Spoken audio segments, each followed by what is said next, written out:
Dear God, I'm trying hard to reach you.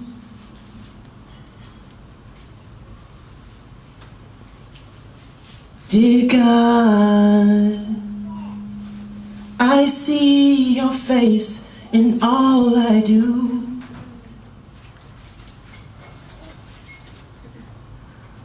Sometimes you're so hard to believe in. Oh, but God, I know you have your reasons. Every night at about this time it rains. It's raining now.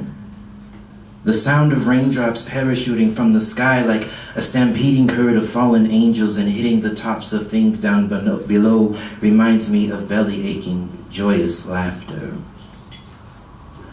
But when I look out the window pane and watch the clear little droplets drip ever so slowly, I think unhappy tears. Sometimes I wish I wasn't who I was, but I am. Earlier this evening at dinner, I talked to my heart about this and asked her why. She said, my dear, your life is an unfinished puzzle whose pieces are still being put into their place. I think it's the sick, weakened slivers of ourselves that make us beautiful. It's in the rubble after the hurricane that the survivor's strength is found. And I understand that cut-off foreigner feeling very well. I think it seems to stick with people who miss home and are ready to go back but aren't really sure if they want to. There are many crowds of people here I don't fit into. Sometimes it feels like finding someone to have meaningful conversation with is close to impossible because so many folks seem to think thinking is a sin.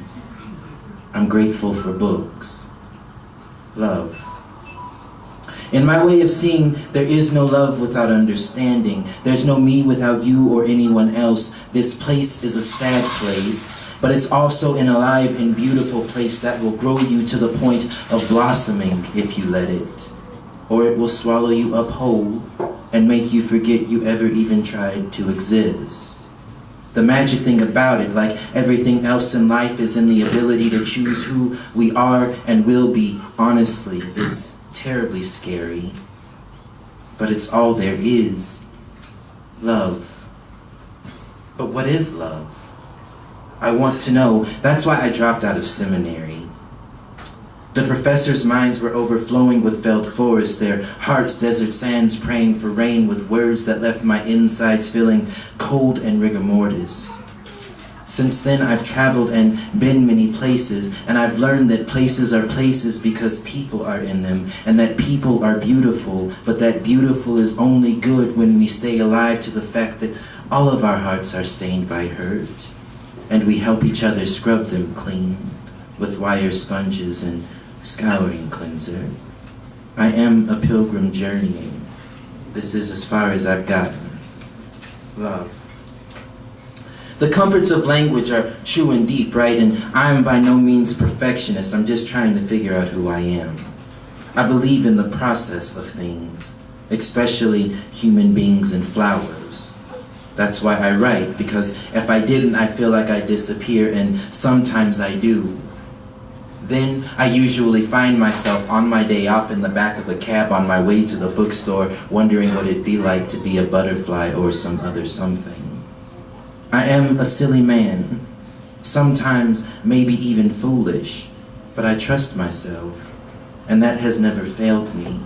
And even though it sometimes feels like I'm living in 500 years ago, life keeps teaching me that I can either learn what I need to learn or run away and be a second-hand human being. And since I've begun to forget how to be afraid, I've been seeing love as intuition as opposed to forgiveness, which has opened my heart to a deeper way of being in the world, feelingly and trusting that space where I can let go of the pain with all of my might. There's nothing left to forgive. Love has no opposite. That's where the value of art is for me. It helps me understand the nature of my hurt so I can heal. Poetry is the angel of love and memory, and I am her acolyte. To study her is to attempt to understand the alien universe that is another person and finding yourself instead. Currently, I'm learning how to look back and stop wishing the past were different. Live right now, live forever. A choir of toads is croaking like crows. Their songs are comforting. Some of them will be pancaked on the cement by people driving off to work in the morning. Art favors the risk takers, right? It stopped raining. The street lamps have found their reflection in water puddles. Light.